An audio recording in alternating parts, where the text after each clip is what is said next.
Hello, everybody, and welcome back to another Eagle Forum Capitol Hill update. I'm Tabitha Walter, Eagle Forum's political director. And I'm Kirsten Hassler, our executive director. This week, there has been a lot of noise about the riot at our nation's capital on January 6, 2021. This was certainly a dark day in our history, but it's important that the truth be told rather than exploited for political gains.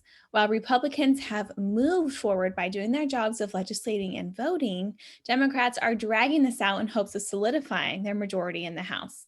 Right. House Democrats' rhetoric around this is getting really old. They have already pushed through a second impeachment of President Donald Trump, criticized Capitol Police, tried to remove Republicans from office, made elected officials go through metal detectors just to vote, and constructed fencing around the entire Capitol. Yet this hasn't appeased their appetite. So in order to keep this issue in the news, House Speaker Nancy Pelosi concocted another plan. She proposed H.R. 3233, the National Commission to Investigate the January 6th Attack on the United States Capitol Complex Act. This bill establishes a bipartisan group of House members to investigate the events of that day. The text of the bill explicitly gives 5 of the 10 seats to Republican members as appointed by House Minority Leader Kevin McCarthy and Senate Minority Leader Mitch McConnell. That seems like a great deal, but Republicans could read between the lines. H.R. 3233 passed the House in May with only 35 Republicans voting in favor. Shortly after, Leader McConnell submitted the names of his 5 Republican picks. Reps Jim Banks of Indiana, Jim Jordan of Ohio, Rodney Davis of Illinois, Kelly Armstrong of North Dakota, and Troy Nehls of Texas. Following by the rules was never Speaker Pelosi's strong suit, though. She objected to Rep. Banks and Jordan being in the committee, claiming that they would jeopardize the integrity of the investigation. And Jordan's response shed light on her antics. He said, quote, "Why wasn't more help there that day? And the only person who can answer that question is the Speaker of the United States House of Representatives.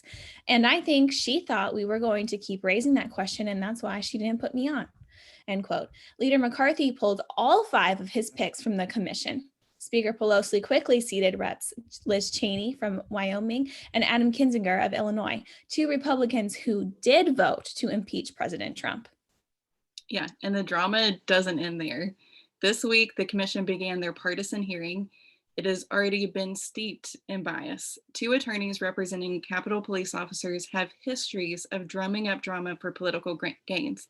Both represented people who accused Supreme Court Justice Brett Kavanaugh of sexual misconduct, aided the 2016 investigation into the Trump campaign, and represented an anti-Trump whistleblower during the first impeachment process. Then Representative Banks revealed that Gus Papathanassiou, head of the Capitol Police Union, was shut out of the hearing because his account did not fit the Democrats' narrative. He released a statement saying, quote, "The police response to January 6th represents a disastrous collapse of leadership that was not simply an aberration confined to that one day. It was months and years in the making. To fully understand why our officers felt so abandoned requires an understanding of how they came to be left uninformed and lacking in defenses when it mattered most, when an attack on the US Capitol was being fully realized. Most importantly, we arrived at the position of vulnerability because the voices of the rank and file officers have been ignored for years." This is, end quote. This is especially embarrassing for Speaker Pelosi because she oversees the management and funding of the Capitol Police. And we know for sure that the commission will continue their sweeping allegations that President Trump and Republicans are the ones at fault here. Democrats will also usurp the court authority and subpoena whoever they wish, just as they did during the impeachment trials. Speaker Pelosi never intended to create a bipartisan commission, rather one that just further divides our nation. Once the report is released from the commission, we will bring it to your attention. In the meantime, make sure you visit eagleforum.org to sign up for our emails and alerts so that you don't miss it. If you have any questions about today's report, please be sure to post them below, and we will see you back here next Thursday at 2 p.m. Eastern. See ya.